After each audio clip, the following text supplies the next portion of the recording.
ገብቷል ያልኩት ሙሉዋን ምሳሌዋ ምንድነች ነው ከመጀመሪያ እንደሱ አይደለም ኦይ ለመልስ ያውላችሁ ገብቷችኋል ጌታ ለሰውየው የነገረው ሙሉ ምሳሌ አለ ቀጥታው ነው የተናገርኩት አብረን የደገምነው ሙሉ ያችን ምሳሌ መናገር እንደሱ አይደለም መጀመሪያ ኮንቴክስት the reading part እዛ ጋር የተጻፈው ምንድነው ነው አሁን ሚስጥሩን ማን ላስተምር ለንራዳ አሁን የፈለኩት መሰለ ቆይ ተቀምጠው ወይም እንደገና ሂድ ይሄን ማረጋው ለመሰላችሁ ኦርቶዶክሳዊ በጣም ሰንፈናል እውነቱን ልንገራችሁ ሰንፈናል መጽሐፍ ቅዱስ አናነብ እንደገና ብዙዎቹ ወደዚህ ጭምር ማምጣት ስንችል አልቻልንም የሚቆጠው የሚያደርግ ነው ለምን እናንተ እኮ ዛሬ ወተት አቀናስላችሁ አጥንት አሁን ወዳችሁ ሁሉ የግቢ ስለሆነ ወደ ትርጉሙ ወተት መጀመሪያ ቃሉ ራሱ ይላል ሰምታችሁኛል ኢየሱስ ክብር ምስጋና ይግባው ለዛ ሕግ አዋቂ ምን ብሎ ነው የነገረው ማነው ባልንጀራዬ አንድ ሰው ከኢየሩሳሌም ወደ ኢያሪኮ ሲወጣ ወልመኔዎች አገኙና አደረደቡ ልብሱን ገፈፉ በሕይወትና በሞት መካከል ጥለው ሄዱ በዛ መንገድ ላይ አንድ ካህን መጣ አየው ሳይረዳው ገለል ብሎ አለፈ ሁለተኛ በዛ መንገድ ላይ አንድ ሌዋዊ መጣ አየው ሳይረዳው ገለል ብሎ አለፈ ሶስተኛ አንድ ሳምራዊ መጣ አየው ቀረበው ቁስሉን አጠበለት ደሙን አቆመለት ዘይት ቀባለት ወይን ተበረበለት በራሱ አህያ ጭኖ ወደ እንግዶች ማደሪያ ስፍራ ወሰደው እዛም በማግስቱ 2 ዲናር አወጣና ከፈለለት እንካችሁ ከዚህ በላይ ካወጣችሁ ስመለስ እከፍላችኋለሁ አለ ዛት this is the story but ሰፊ ነገር አለ የምፈልገው ይህችን ብቻ ነው ስትወድቅ በአንድ ቃል ላይ ወደ መቀመጫ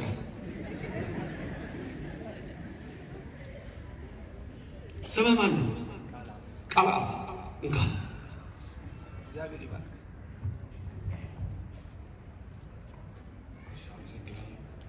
አስጠጋ ማይክና ታሪክ ቀጥል። አንድ ሰው ከኢየሩሳሌም ወደ ኢያሪኮ እየወረደ እያለ ወንበዴዎች አገኙት፣ ደበደቡት፣ ልብሱን ገፈው በሕይወትና በሞት መካከል ቀን እንደቀረ ጥለውት ሄዱ። ከዛም በዚያ መንገድ ላይ አንድ ካህን መጣ፣ ሰውየውን አየው፣ ሳይረዳውም ጥሎት አለፈ። ከዚያም አንድ ሌዋዊ መጣና አየው፣ እሱም እንዲሁ ሳይረዳው ጥሎት አለፈ። ከዚያም አንድ ሳምራዊ መጣና አየው፣ ከዛም ቀረበው፣ ከዛ ቁስሉንም አጠበለት፣ ደሙንም አቆመለት፣ ከዚያ ወይንም በቁስሎቹ ላይ አደረገለት። ከዚያም ያንን ሰውዬ በራሱ አህያ ላይ ጭኖ ወደ እንግዶች ማረፊያ ወሰደው። ከዚያም ለጠባቂዎቹ ይህን ሰው አክሙት ብሎ 2 ዲናር ሰጥቷቸው ከዚህ ከበለጠ ስመለስ እከፍላችኋለሁ ብሏቸው ሄደ። ስራዎች ሁሉ እኔ በመሀል ትንሽ ምክንያታቸው ነገሮች ስላሉ ያን ወንበር አልሰጠውህም። እዚህ ጋር ግን መቆም ትችላለህ፣ አትግባ እና አላህ እዚሁ ትቆያለህ። ማነህ አንተ? ፍጹም እግዚአብሔር ይባርክህ። ቀጥል ታሪኩን። አንድ ሰው ነበረ ከኢየሩሳሌም ወደ ኢያሪኮ በሚሄድበት ጊዜ በወንበዴዎች እጅ ወደቀ። ወንበዴዎቹም ደበደቡት፣ ብዙ ጉዳትም አደረሱበት፣ ልብሱንም ገፈፉት። በሞትና በሕይወት መካከልም ጥለውት ሄዱ። ከዛም አንድ ካህን መጣ፣ አይቶትም አልፎት ሄደ። ከዛም አንድ ሌዋዊ መጣ፣ እሱም እንዲሁ አይቶት ምንም ሳይረዳው ሄደ። ከዛም አንድ ሳምራዊ መጣ፣ በቁስሎቹም ላይ ወይንና ዘይት አፈሰሰለት፣ በአህያውም ላይ ጭኖ ወደ እንግዶች ማረፊያ ወሰደው። ከዛም አክሙት ብሎ 2 ዲናር ሰጣቸው። ከዛም የበለጠ ወጪ የሚያስወጣ ከሆነ ስመለስ እከፍላለሁ ብሎ እንትን አላቸው።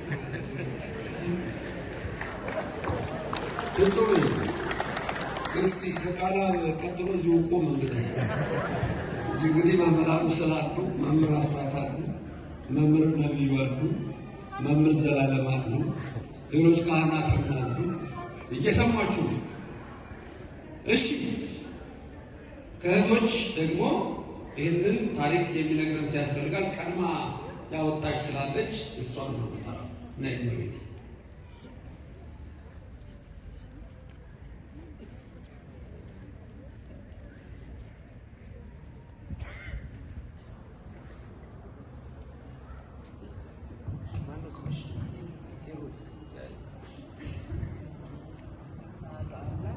የሉቃስ ወንጌል ምዕራፍ 10 ቁጥር 25 እስከ 37 አንድ ሰው ሙሉ እንደዚህ ውይ እንደዚህ ወደ ጎን ይሻልሻል። እሺ ውይ አስቀማስማይ ሁሉን አስጠቂ። አንድ ሰው ከኢየሩሳሌም ወደ ኢያሪኮ ሲሄድ እንትኑ ነገር ያለው ሉቃስ ወንጌል ምዕራፍ 10 ከቁጥር 25 እስከ 37 አንድ ሰው ከኢየሩሳሌም ወደ ኢያሪኮ ሲሄድ ወንበዴዎች አገኙት፣ ደበደቡት፣ በመሬት ላይ ጣሉት፣ ትተውት ሄዱ። መጀመሪያ ካህኑ መጣ፣ አልፎት ሄደ። ከዛ ሌዋዊው መጣ፣ አየው፣ አልፎት ሄደ። ከዛ ሳምራዊው መጣ፣ ወደ እርሱ ቀረበ፣ ቁስሉን አጠበለት፣ ዘይት ቀባው፣ ወይን ረበረበለት፣ በራሱ አህያ ተሸክሞ ወደ እንግዶች ማደሪያ ወሰደው። እዛም ወስዶ በነጋታው 2 ዲናር ሰጣቸው። ነገ ስመለስ ቁስሉን ካልዳነና ወጪ ካወጣችሁ እኔ ወጪውን እተካለሁ አለ።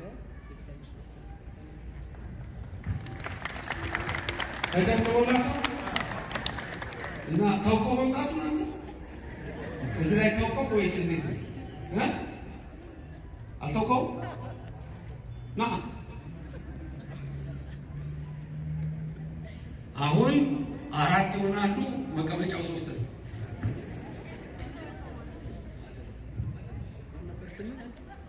ወሰን እሺ፣ ተባርካ ቀጥል። የሉቃስ ወንጌል ምዕራፍ 10 ከቁጥር 25 ከ37 ድረስ የተጻፈው አንድ ከኢየሩሳሌም ወደ ኢያሪኮ ባለ መንገድ ላይ አንድ ወንበዴዎች የደበደቡት አንድ ደሃ ሰው ነበር። ያንን ሰው ወንበዴዎች ደብድበውት ሄዱ። በዛ መንገድ ላይ አንድ ሌዋዊ አለፈ። እሱም አይቶ ገለል ብሎ አለፈ። አንድ ፈሪሳይም ነበር። እሱም አይቶ ገለል ብሎ አለፈ። አንድ ሳምራዊ አይቶት እሱም ቁስሉን በዘይት አጠበለት፣ አከመው።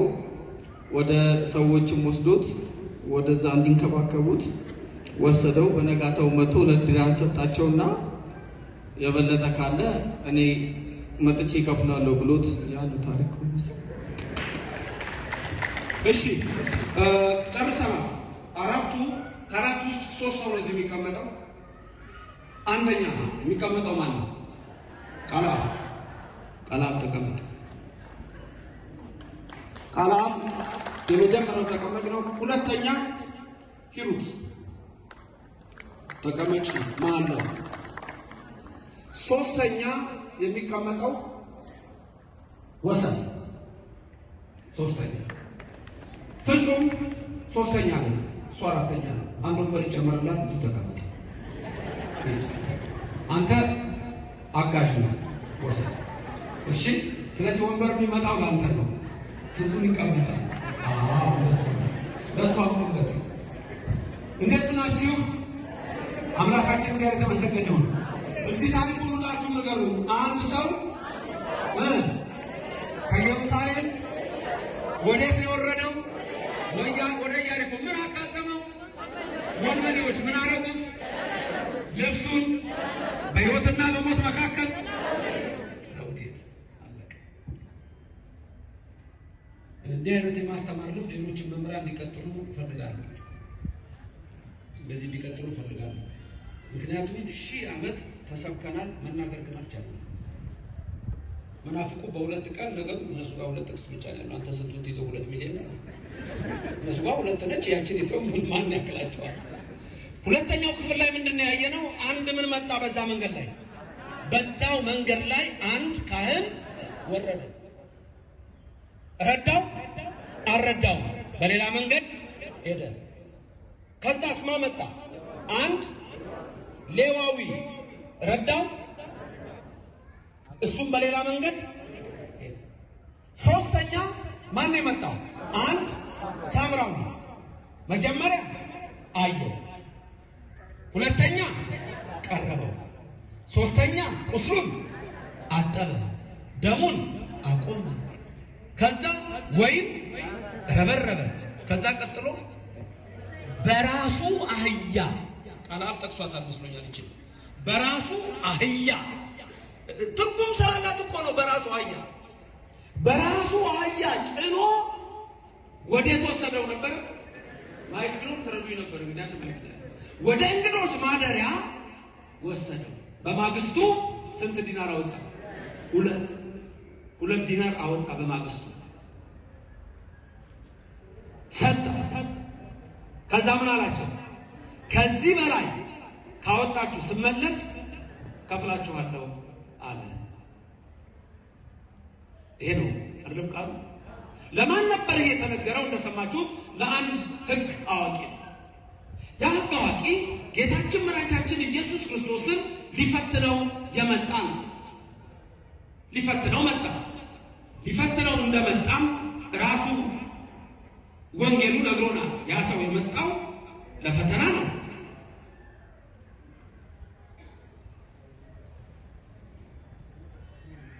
ፈተናውንም ጌታችን ኢየሱስ ክርስቶስ ወደ ራሱ አዞረ። አንተ በሕግ መጽሐፍ ሕግ አዋቂ ነህ፣ በሕግ መጽሐፍ የተጻፈው ምንድን ነው አለው። እንዴትስ ታነባለህ አለው። ውስተ ኦሪት ምን ጽሑፍ ወእፎ ታነብብ፣ በኦሪት ምን ተጽፏል? ምንስ ታነባለህ? የሕግ አዋቂ መልስ ምን ነበር? ወአውሳ ወይቤሎ አፍቅሮ ለእግዚአብሔር አምላክከ በኩሉ ልብከ ወበኩሉ ነፍስከ ወበኩሉ ኃይልከ ወበኩሉ ሕሊናከ ወአፍቅር ቢጸከ ከመ ነፍስከ። ቢጸከ ጓደኛህን ቢጸከ ከመ ነፍስከ ውደድ። ማን ነው ጓደኛዬ አለ ሕግ አዋቂ። ማን ነው ጓደኛዬ ያለው? ራሱን ወያጽድቅ ርእሶ፣ ራሱን ከፍ ሊያደርግ ወይ ምን ቢሶ፣ ጓደኛውን ዝቅ ሊያደርግ። ይሄኔ ነው ይሄን ምሳሌ የነገረው። አሁን የምሳሌውን ትርጉም እንነጋገርና ትምህርታችንን እናቅር። በፕሮቴስታንት ቸርች ቢሆን አሁን ይሄ ትምህርት የተሰጠው ቀጥታ ያበቃል። በቃ እዚህ ጋር ነው ያበቃል። ምን ጋር ያበቃል? እናንተ ሚዱ እንደ ሳምራዊ ምን አድርጉ፣ ደግ ነገር አድርጉ በሚለው ያበቃል። እኛ ጋር አያበቃል። ኦርቶዶክስ ተዋሕዶ ቤተክርስቲያን ምሳሌ ነው የሚለው አይደለም? ምሳሌ እዚህ ምሳሌ ላይ መድኃኒታችን ኢየሱስ ክርስቶስ የተናገረው ምሳሌ ትርጉም ያለው ነው እንጂ ዝም ብሎ ምሳሌ ነው። ለዛ ሰው መጀመሪያ ስታዩ አንድ ካህን መጣ፣ ረዳ አልረዳው። ከዛስ አንድ ሌዋዊ መጣ፣ ረዳ አልረዳው። ከዛስ አንድ ሳምራዊ መጣ፣ ረዳው። ማን ነው ጥሩ ያደረገለት? ሁላችንም እናውቃለን። ማን ነው? ሰውየውማ አልተሳሳተም። ሳምራዊው ነው አለ። ሂድ አንተም እንደሱ ስራ ግበር፣ ከማሁ አንተም እንደሱ አድርግ፣ ሂድ ወዲያው ትድናለህ፣ ወታዩ ትድናለህ አለ። ሰውየው መልስ አጣ። በቃ ዝም አለ። ባልንጀራ ሁሉም ሰው ባልንጀራችን።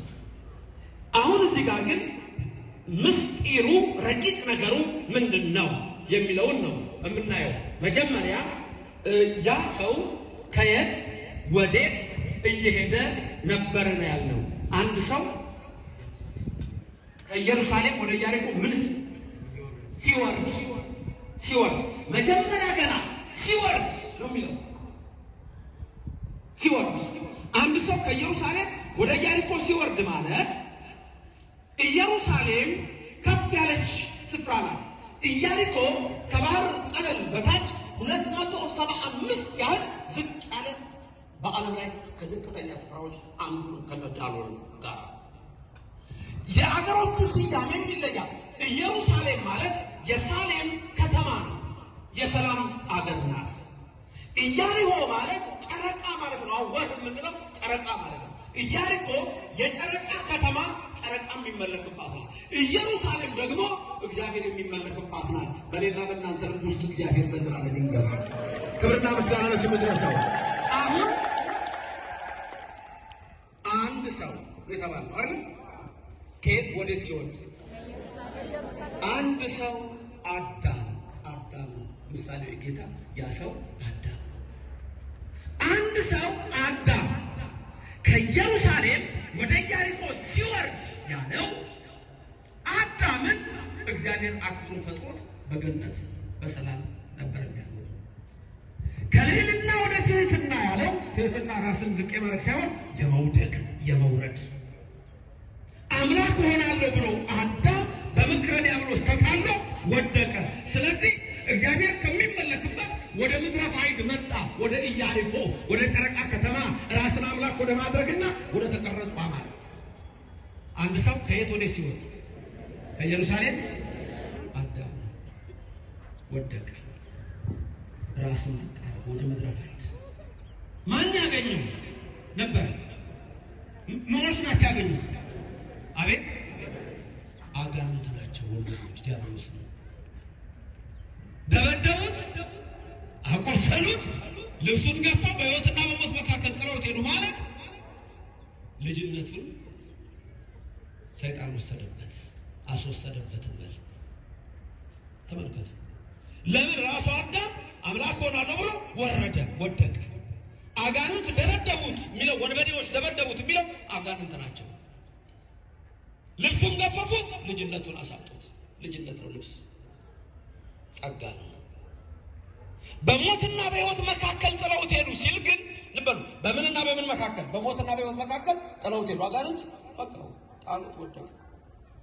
በሞትና በሕይወት መካከል ማለት አዳም ሲወርድ ማለት በርደተ መቃብር ረደተ ሲኦል የሚባል ነገር አለ። በሞተ ስጋ ሞተ ነፍስ ይባላል። በሞተ ስጋ ሞተ ነፍስ፣ በርደተ መቃብር ርደተ ሲኦል። ተናገሩ። በሞተ ስጋ ሞተ ነፍስ፣ በርደተ መቃብር ርደተ ሲኦል። ምን ማለት ነው? የስጋ ሞት ተፈርዶበት የነፍስ ሞት በውስጥ ርደተ መቃብር ወደ መቃብር መግባት ነው። እንደገና ደግሞ ወደ ሲኦል መግባት ነው። መቃብርም ሲኦል ተብሎ ይጠራል። ወደ ሲኦል መግባት ነው። በሞትና በሕይወት መካከል ግን ጥለውት ሄዱ ነው የተባለው። በሞትና በሕይወት መካከል ጥለውት ሄዱ ማለት አዳም ተስፋ ነበረችው። ተስፋዋ ምንድን ነው? በሐሙስ ዕለት ወበመንፈቃ ለዕለት እትወለድ እሞለተ ወለትከ ብሎታል። በቆሰለ ጊዜ አዳም ወንበዴዎቹ ምን አደረጉት? ደበደቡት፣ ልብሱንም ገፈፉት። ወሰለብዎ ገፈፉት፣ ወአክሰልዎ አቆሰሉት፣ ወገደፍዎ ትተውት ሄዱ። ሰይጣን ሰውን አድቅቆ ከገደለ በኋላ ትቶ ይሄዳል። አልተወንም መድኃኔዓለም እንጂ ደሙን አፍሶ አዳነን እንጂ የድንግል ማርያም ልጅ ፈወሰን እንጂ የአጋንንት ኃይል ወድቀን እንድንቀር ነው። መድኃኒታችን ኢየሱስ ክርስቶስ ግን ሁላችንን ቀና ብለን እንድንሄድ በበረከቱ ጎብኝቶ በትንሣኤው ብርሃን ነፃ አውጥቶናል። ክብርና ምስጋና ለእግዚአብሔር ይድረሰው። ስሙ የተመሰገነ። አዳም ወድቆ ሳለ አጋንንት ደብድበውታል። በነገራችን ላይ በደንብ ደብድበውታል፣ አቁስለውታል። በመንፈስ አብለውታል፣ በስጋ ደብድበውታል። አዳምን አጥንቱን እግሩ ሰብሮታል ዲያብሎስ። ምን ሆነ መሰላችሁ? ሱባኤ ገቡ አዳምና ሔዋን። ሱባኤው የ40 ቀን ነው። ጌታችን መድኃኒታችን ኢየሱስ ክርስቶስ ያንን ሱባኤ ነው የፈጸመልን። አልፈጸሙም እነሱ 35ኛው ቀን ተፈጽሞ 36ኛው ቀን ሲጀምር አንድ መልአክ ነኝ አለ መጣ። አዳም ናውጣ ማነህ? ገብርኤል ነኝ። አልወጣ ቀድሜ የፍጡር ቃል ሰምቼ ስቻት ነው። አሁን አልወጣ ራሱ ባለቤቱ መጥቶ ናውጣ አይበለኝ። ሔዋን እግዚአብሔር ልመናችሁ ስማ ሱባኤያችሁን አደመጠ። ንውጡ ገነት አገባችሁ ዘንድ ቆይ። ማነህ አንተ? የብርሃን መልአክ ቅዱስ ገብርኤል። ወይ አንተ ልኮ እንዴት ትቀራለህ? ወጣች። ተከተላት ብሎታል። ተከተለ። እየመራቸው ሄደ። ከእግረ ገነት ደረሱ። ከገነት አጠገብ ከኋላቸው ዞረና ማነኝ? አዳም ሔዋን ማነኝ አላቸው። የብርሃን መልአክ ቅዱስ ገብርኤል ነኝ አላልክም አሉት። አይደለሁም ጥንተ ጠላታችሁ ሰይጣን ነኝ ሳጥናኤል ነኝ አላቸው። ደንግጠው ወደቁ። በዛ ያለ እግዚአብሔር አልተዋቸውም። ሁላችንም አይተውን መድኃኔዓለም አይተዋችሁ መድኃኔዓለም አልተውም። ተመልከቱ። ቆይ ከዛ ከገነት አዕዋፍ የገነትን ፍሬ እያመጡ ለአዳም አቀረቡለት፣ ለሔዋን አቀረቡላት። አዳም ሲቀምሰው የሚያውቀው ነው። ወፎቹንም የሚያውቃቸው ናቸው። በገነት በእግሩ እየሮጠ የሚገባ መስሎት አዳም ወፎቹ ከላይ ሲበሩ እሱ ያን ፍሬ እየያዘ እየሮጠ ሲሄድ ዲያብሎስ መጣ። ይሄ ጁጁ ገነት ሊገባ ነው ብሎ ድንጋይ አንስቶ እግሩን መሀል አገዳውን ሰበረው። ደሙ ፈሰሰ። ያችን ድንጋይ ግን እግዚአብሔር እንደ ድንኳን አድርጎ በአዳም ላይ ጥላ ሆነችው ይላል። ክብርና ምስጋና ለእግዚአብሔር ይድረሰው። አሁን አዳም ያ ፍሬ እጁ ላይ አለ። እግሩ ደምቷል። ወንበዴዎች ምን አደረጉት? ያን ሰው የትኛውን ሰው? ከየት ወዴት ሄዱ? ከኢየሩሳሌም ወደ ኢያሪኮ። አዳም በእጁ ላይ ያለውን ፍሬ ይዞ የእግሩን ደም አንድ ላይ አድርጎ መስዋዕት አደረገ። ያኔ እግዚአብሔር መልስ ይሰጠው። ቅድም ያልኳችሁ ከ5 ቀን ተኩል በኋላ ከልጅ ተወልጄ ከድንግል ማርያም ከእናቴ ከማርያም ተወልጄ ከአንተ ከምትወለድ ከሔዋን ከምትወለድ እንደናንተ ኃጢአት የማይነካ ነጽት ይዘህ በውስጥ አሳድራለሁ። አንተ ከሷ ተወልጄ በቀራንዮ ተሰቅዬ አድናችኋለሁ። ደሜን አፍስሼ በአንተ ለማለም አይደለም። አዎ ክብርና ምስጋና ለእግዚአብሔር ይድረሰው። ክብርና ምስጋና ይድረሰው። ተመልከቱ። ያችን ተስፋ ይዞ ወጣ። ለዚህ ነው ቅዳሴ ማርያም ላይ አንቲ ውእቱ ተስፋሁ ለአዳም አመይሰቅል እምገነት ይላታ።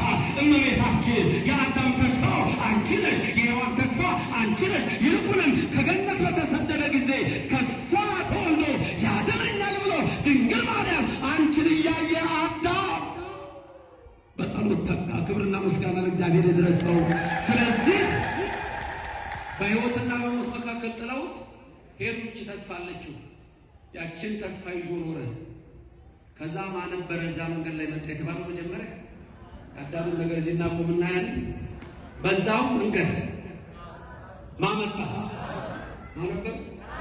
አንድ ካህን ረዳው አረዳው። በሌላ መንገድ ሄደ። ካህን አሮን መጣ። መልከጼዴቅም መጣ። መጀመሪያ ካህናት ናቸው። ለመልከጼዴቅና አሮን በዛው መንገድ ምን ሆኑ? ዛሬ መጡት። የት ነው መንገዱ? ከየት ወዴት ነው? ከኢየሩሳሌም ወደ ኢያሪኮ። ያ ካህን ቤት መጣ። በዛው መንገድ በጥንተ አብሶ እሱ በኃጢአት ውስጥ መጣ። በዛው መንገድ ማለት ያው አዳም ወደቀበት መንገድ ማለት ነው። መልከጼዴቅ፣ አሮን፣ ሌሎችም ካህናት እስከ ሐና እስከ ቀያፋ ድረስ የተነሱ ያን የወደቀውን ሰው አዳምን ልብሱን ሊያለብሱት ማለት ልጅነቱን ሊሰጡት ሊመልሱለት አልቻሉ። ጸሎት አደረጉ፣ መስዋዕት አቀረቡ። ግን ካህኑ በሌላ መንገድ ሄደ አይደል? በሌላው ሟሟት ሞተ፣ ተወሰደ። እሱ እዛው ሲሆን በርደተ መቃብር ርደተ ሲኦል ተሸክሞ ነው የመጣው። መልከጼዴቅም አሁን አለቀ። እንደገና በዛው መንገድ ማን የመጣው? ቀጥሎ አንድ ሌዋዊ ረዳው። በሌላ መንገድ አለፈ ነው ወይ ገላህ ባል ይሆን እንደ ሰውዬ ብሎ ጥሎ ሄደ። ሌዋውያን ተነስተዋል። የአዳምን ልጅነት አልመለሱም። የገባችሁ ነው ትምህርቱ? ከታሪኩ ጋር ሄደላችሁ። ኦርቶዶክስ ማለት ምስጢር ያለባት ቤት ማለት ናት። በዚህ ቤት ውስጥ ያደረገው እግዚአብሔር ስሙ የተመሰገነ ይሁንልን።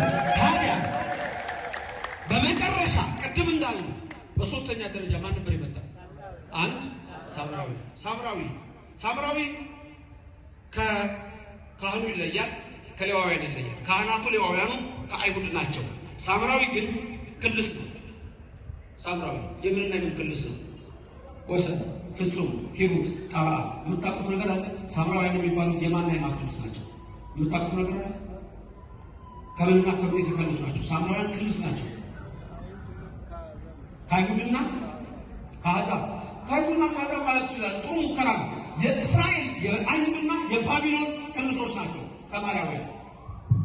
በተረፈ ኤርምያስ ታሪኩን ስታዩ ታገኙታላችሁ። እግዚአብሔር እስራኤልን በባቢሎን አስማርቶ ለ70 ዓመት ከተማረኩ በኋላ ባቢሎን አገር ሄደው ከባቢሎናውያን ጋር የተጋቡ በምንጠት ጊዜ ሲመለሱ ወደ እስራኤል ኢየሩሳሌም አልገቡም። ኢየሩሳሌም ዞር ብለዋቸው። ለምን? የኤርምያስና የኢትዮጵያዊ አቤሜሌክ የሌዊ ነገድ የነበረው የባሞትን ቃል የእግዚአብሔር ቃል አልሰሙም ነበር። ለምን?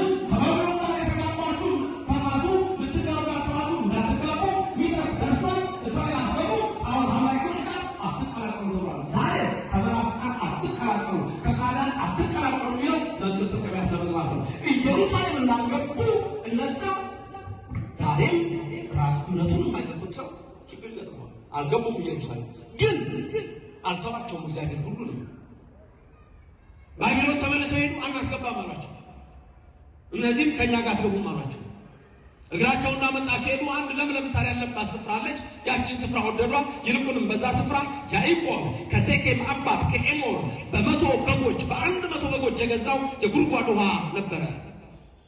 እዛች አካባቢ ሰመርናሃ ወደድናት ብለው ያንን ስፍራ ሰፈሩበት። ቀድሞም ሰማርያ የሚል ስም ቢኖርም እነሱ ያን ስፍራ ሰፍረው ሰማርያ ተብሎ ተጠራ። የባቢሎንና የእስራኤል ክልስ የሕዝብና የአሕዛብ ድብልቆች ናቸው። ስለዚህ ሶስተኛ ማን የመጣው? ሳምራዊ። የወደቀውን ሰው የረዳው ማን ነው? ሳምራዊ ማን ነው? ከሕዝብና ከአሕዛብ የተወለደው የሁላችን አምላክ የናዝሬቱ ኢየሱስ ክርስቶስ ነው። ለስም አጠራሩ ክብር ምስጋና ይግባው። እንዴት ሳምራዊ ተባለ ጌታ ካላችሁ ማቴዎስ ወንጌል ምዕራፍ 1 ላይ የኢየሱስ ክርስቶስን የትውልድ መጽሐፍ ስታዩ 4 ሴቶች ታያላችሁ። 4ቱም ሴቶች ከአሕዛብ ናቸው። ለምሳሌ ሩት ከሞዓብ ናት። ስለዚህ የነዚህ ሴቶች በጌታ ትውልድ ውስጥ መግባት ጌታን ግማሽ አይሁድ ግማሽ አሕዛብ ነው አወላለዱ ራሱ። እነ ራኬብ ዘማ፣ እነ ቤርሳቤህ፣ እነ ሩት ዘሞዓብ፣ እነዚህ ሁሉ የእሱ ቅድመ አያቶች ሆነው ስማቸው ተጠርቷል። ከሁሉም ይልቅ ደግሞ እመቤታችን ድንግል ማርያም እሷ ብቻ ጸንሳ ወልዳዋለች ያለ አባት። ክብርና ምስጋና ለእግዚአብሔር ይድረሰው። ሰማርያዊ የተባለው ኢየሱስ ክርስቶስ ነው። ሰማርያዊ ከዛ ሰማርያዊ ምን ነበር ያደረገለት? መጀመሪያ 1 አየው፣ 2 ወቀረበ ሀቤሁ ምን አደረገው? ቀረበው። አየው በአይነ ምሕረት ያያችሁ መድኃኔዓለም ቀረበው ማለት ደግሞ ልንገራችሁ፣ ያን ሰው አዳምን እኮ ነው ቀረበው ማለት ቀረበው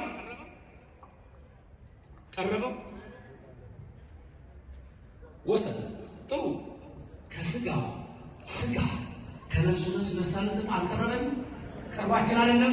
በአሪዮስፋጎስ የባህል ማዕከል የጠቢባን መሰብሰቢያ የኤፒኩሬኒዝም የስቶይሲዝም ፍልስፍና በሰለጠነበት የአማርኛው መጽሐፍ ቅዱስ ኤፒቆሮስና ስቶይኮች ይላቸዋል። በሐዋርያ ሥራ ምዕራፍ 17 ስትመለከቱ ጳውሎስ ሐዋርያ ብርሃነ ዓለም ወደ አሪዮስፋጎስ የጥንቷ አቴና ገብቶ የኤፒቆሮስ ኤፒኩሬኒዝም የስቶይኮች ስቶይሲዝም ፍልስፍናን ይዘው እግዚአብሔርን እነሆ አምላክነቱን ሳይረዱ ጣዖት አቁመው ይሰግዱ ለነበሩት ለነዛ ምን አላቸው? እግዚአብሔር ረቂቅ ነው አላቸው። ክብር ምስጋና ይግባው። ምንድነው እግዚአብሔር? ረቂቅ ነውና ከእያንዳንዳችን ግን የራቀ አይደለም ማለት። እስቲ ተናገሩ ሁላችን፣ ከእያንዳንዳችን የራቀ አይደለም። እዚህ ጋር ነው እግዚአብሔር። ክብር ምስጋና ይግባው። በፍልስፍና ትምህርት አንዳንድ ሰዎች ድንገት ቃሉ የምትፈልጉት ከሆናችሁ ትራንሰንደንት ይባላል። ትራንሰንደንት ማለት በቃ አንኮምፕሬንሲብል የሆነ ቢዮንድ ሂውማን ማይንድ ነው። ያ ረቂቅ ነው፣ የሚዳበስ የሚዳሰሳል። ሳይንስ በፕሩፍና በሪዝን ያምናል፣ በመዳበስና በመዳሰስ። የእኛ እግዚአብሔር በመዳበስ በመዳሰስ አይደለም፣ በእምነት ነው። ክብርና ምስጋና ለስም አጠራሩ ይድረሰው። ታዲያ እግዚአብሔር አለ ጳውሎስ ረቂቅ ነው አለ። እንደገና ደግሞ እዚህ ቅርባችን ኢሚነንት ነው አለ። እዚህ አጠገባችን ነው የሚገኘው አለ። አየር እንኳን አጠገባችን አለ። ክብርና ምስጋና ለስሙ ይድረሰው። ታዲያ ወቀርበ ሀቤሁ ቀረበው፣ ከስጋው ስጋ ከነፍሱ ነፍስ ነሳ ማለት ነው። ከስጋው ስጋ ከነፍሱ ነፍስ ነሳ። ቁስሉን ምን አደረገለት? አጠበለት፣ አደረቀለት፣ ደሙን አቆመለት። ምን ቀባው? ዘይት። ምን ረበረበ?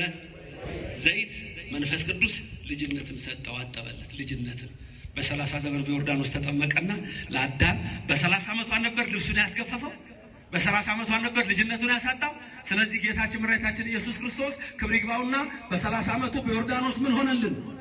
አዳም የተባለው እኔና እናንተ ነን። ምን ሆነልን? ለሁላችን ተጠመቀልን። ልበስዎ ለአዲስ ብእሲ፣ አዲስም ሰው ልበሱት አለ። ልበስዎ ለእግዚእነ ኢየሱስ ክርስቶስ ኢየሱስ ክርስቶስን ልበሱት አለ። እንለብሰዋለን። ልጅነት ነው። በ40 እና በ80 አግኝተነዋል። ማኅተመ ሥላሴ ነው። አመስግኑት ንጉሥ እግዚአብሔር ስሙ ተመሰገነ።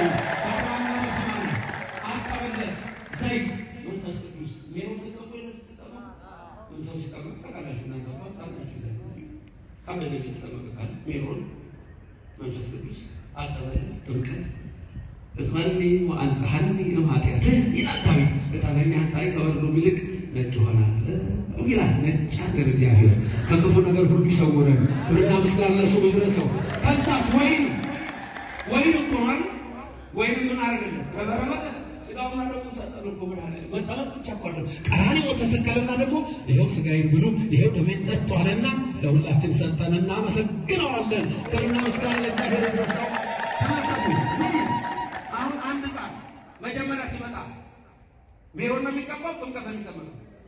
ጥምቀት። ከዛ ሲወጣ ምን ይቀባል? ከዛ ስጋው ደግሞ መጀመሪያ ምን ይቀበል ወይስ ከተጠመቀ በኋላ? አያችሁት?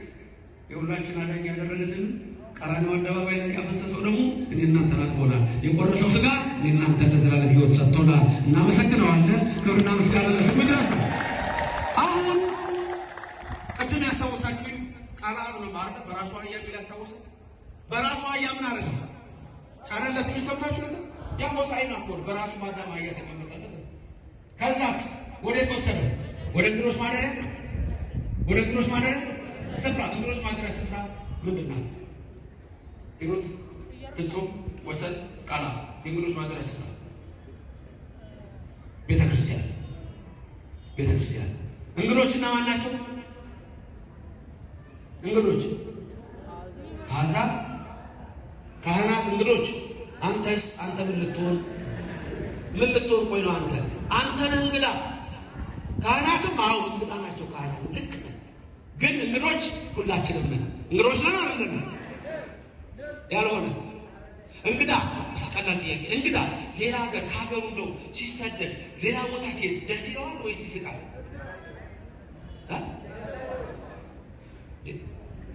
እውነቱን እንነጋገር እንጂ ከተወለደበት ካደገበት ከሀገሩ ወደ ሌላ ሀገር ሲሄድ ደስ የሚለው አለ አለ? ለምንድን ስትወለዱ ያለቀሳችሁት?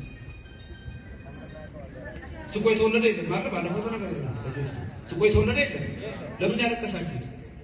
እንግዶች ናችሁ። እዚህ ቤታችን እኮ ሰማይ ነው። ቤታችን እኮ ገነት ናት። ቤታችን እኮ መንግስተ ሰማያት ነው። ለሱ ነበር የፈጠረን። ክብርና ምስጋና ለስሙ ይድረሰው። ታዲያ እንግዳ ስለሆነን እኮ ነው እያለቀስን የተወለድነው። እንግዶች እኛ ነን። የእንግዶች ቤት የተባለችው ማን ናት? ቅድስት ቤተ ክርስቲያን እናታችን። ክብርና ምስጋና ለእግዚአብሔር ይድረሰው።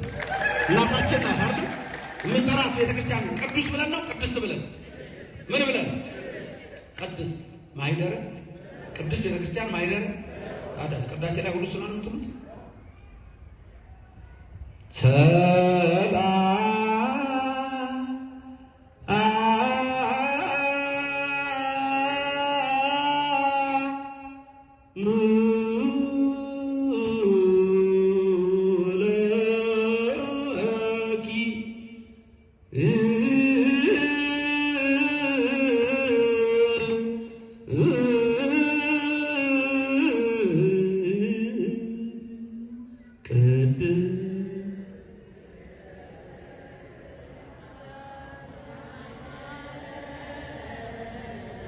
ቅዱስ ቤተክርስቲያን ማህደረ መለኮት የኛ ቤት ክብርና ምስጋና ለእግዚአብሔር ይድረስ። እናታችሁን ታከብራላችሁ፣ አባታችሁን ሳታከብሩ እናት አባቱን የሚያከብሩ እንግዲህ እድሜው ይረዝማል፣ ህይወቱ ይባረካል። ህይወታችሁን ይባርከው። እናት ቅዱስ ቤተክርስቲያን ሰላም ለኪ እያለን እየሰገድን እኛ ብቻ ይሄ በሌላ እምነት የለም። እናቴ ቤተክርስቲያን ከየት መጡ? እኛ ጋር ብቻ ተዋህዶ ልዩ እምነት ልዩ አምላክ እኛም ለልዩ መንግስት የተመረጥን ክብርና ምስጋና ለስሙ ይድረሰው። ወደ እንግዶች ማደሪያ ስፍራ የእንግዶች ማደሪያ ስፍራ ቤተክርስቲያን ናት። ለጠባቂዎች ኃይል ታነሳለ እና ካህናቱ ምን ልታደርጋቸው ነው? ጠባቂዎች አይደል? ስም ተከፍ ተሰጣቸው። 2 ዲናር አይደል? ምንድነው 2 ዲናር? ቃላ ሂሩት ፍጹም ወሰን 2 ዲናር ምንድነው? ሞክሾች ናችሁ? ሞክሾች ናችሁ? አንተም ወሰን ነው ስምህ፣ ፍጹም ነው ስምህ። አንድ ያርገና ሁላችን ነው የእናንተ ልጆች እንዳሉት እንበላ። እንግዲህ ያኔ በደርግ ዘመን እኮ ነው ማርክስ እንዳለው ሌኒን እንዳለው ኤንግልስ እንዳለው ይሏቸው ለገበሬዎቹ እነሱ ናቸው። ጻዋ ቀጠላቸው ማርክስ እንዳለው አሁን የሚነሳና ጓድ ለማን ሆነ አላውቅም፣ ብቻ ጓድ ሲሉ ከዚህ ሁሉ ሞክሽ እየተባለ እንጠራራ ማለት የእናንተ ልጆች እንዳሉት እንዳለው ማይመስገን ክብር ምስጋና ይግባው። ከሰማይ ወርዶ ያዳነን ክብር ምስጋና ይግባው። ጠባቂዎች ካህናት ናቸው። 2 ዲናር ብሉይ ኪዳንና ሐዲስ ኪዳን አያቸው። ተዋህዶ ክብርና ምስጋና ለእግዚአብሔር ይድረሰው። ብሉይና ሐዲስ ማቴዎስ 5:17 ላይ ዝም በሉ ባካችሁ። እኔ እኮ እያወዳደርኩ ነው መጨረሻችን ለማጠናቀቅ። ማቴዎስ 5:17 እንዳትገልጹ መጽሐፍ ምን ይላል? ማቴዎስ 5:17 ሂሩት ነቢያትና ኦሪትን ልሽራው መጣሁ ልፈጽም ነው። ምስጋና ለእግዚአብሔር። እግዚአብሔር የተመሰገነ ነው። መልካም ሕግና ነቢያትን ለመሻር የመጣው 2 ዲናር ብሉይንም ሐዲስም። ከዛስ ከዚህ በላይ ካወጣችሁ ከብሉይና ከሐዲስ አውጣታችሁ መጽሐፈ ሊቃውንቱን መጽሐፈ መነኮሳቱን ገድሉን ድርሳናቱን ጽፋችሁ አዳም የሰው ልጆችን ሁሉ የምታድኑ ከሆነ ስመለስ መቼ ስመለስ ዳግም ምጽአት ለዳግም ምጽአት የበለጠ ዋጋቸውን ከፍላቸዋለሁ። ስመለስ 2 ዲናር ብሉይና ሐዲስ። ክብር ምስጋና ለእግዚአብሔር ይድረስ። አንተ ሕግ አዋቂ ከካህናት ከሌዋውያን ከኔ ከሰማርያዊ ለዛ ለወደቀው ሰው ባልንጀራ የሆነለት ማን ነው አለ። ጌታ ሆይ አንተ ነህ አለው። ሂድ አንተም እንደኔ አድርጋለሁ። ስለ ቃሉ እግዚአብሔር የተመሰገነ ይሁን። ተዋህዶ ቤተክርስቲያናችን ብሉይ ኪዳንን ከአዲስ አስተባብራ ያዘች ልዩ ቤተክርስቲያን ናት። ስለዚህ በሌሎች በአውሮፓ ብሉይ ኪዳን አይታወቅም። በምዕራብ ዓለም ብሉይ ኪዳን አይታወቅም። ለምሳሌ በዓለም ላይ ቅዳሜና እሁድን በዓለም ላይ ነው ማለት ቅዳሜና እሁድን ሰንበት ብላ የምታከብር ቤተክርስቲያን የኛ ቤተክርስቲያን ብቻ ነች። በዓለም ላይ ግብጽ እንኳን አታመልክም። ኢንዲያ፣ ሶሪያዎች ከኛ ጋር የሚመሳሰሉት እንኳን አያከብሩም። ኢትዮጵያ የእግዚአብሔር ሀገር በሕገ ልቡና፣ በሕገ ኦሪት፣ በሕገ ወንጌል። ስለዚህ አንተ ልዩ የእግዚአብሔር ልጅ ነህ። አንቺ ልዩ የእግዚአብሔር ልጅ ነሽ። ይህች ቤተክርስቲያን ልዩ የእሱ ቤት ናት። ሚስጥሩን አያችሁት? ረቂቅ አይደለም? እግዚአብሔር የነገረን። ክብርና ምስጋና ለስሙ ይድረሰው። ድንግል ማርያም በቀኝ በግራ ትቁምላችሁ፣ ከፊትም ትምራችሁ፣ ከኋላም ትከተላችሁ። በልቡናችን ከልጇ ጋር ነግሳ ትኑርልን። ያስተማረን የመከረን የገሰጸን ኃያሉ አምላክ እግዚአብሔር ስሙ የተመሰገነ ይሁን። ክብር ምስጋና ለሥላሴ ነው። እግዚአብሔር የተመሰገነ። ሂሩት ፍጹምና ወሰን። አራተኛ ማን ነው? አንደኛ ማን ነው? አንደኛ ማን ነው? ቃላ። ሁለተኛ ሂሩት፣ ሶስተኛ ፍጹም፣ አራተኛ ወሰን። ቃላ መጽሐፍ አሚኑ ስርዓት የሚለው በህዝቡ አንደኛ ስለወጣ ለአንተ ዲያቆን ሶምሶን ያመጣና እሰጥሃለሁ። ሁላችሁንም እግዚአብሔር ይባርካችሁ፣ እግዚአብሔር ይቀድሳችሁ፣ የልባችሁ ሀሳብ ይፈጸም። ስላደረጋችሁት በህዝብ ፊት መስክራችሁላታልና ለጌታ ዳግም ሲመጣ እርሱ እናንተ የአባቴ ብሩካን ብሎ ይጥራችሁ። ተባረኩ። እግዚአብሔር ይባርካችሁ። ወደ መቀመጫ ትገባላችሁ። ስሙ የተመሰገነ ይሁን። በረድኤትም በቸርነትም እንዳይለየን አምላካችን ከእኛ ጋር ይሁን፣ ከክፉ ነገር ሁሉ ይሰውረን። የተማርነውን በልቡናችን ያሳድር። እመቤታችንም አትለየን።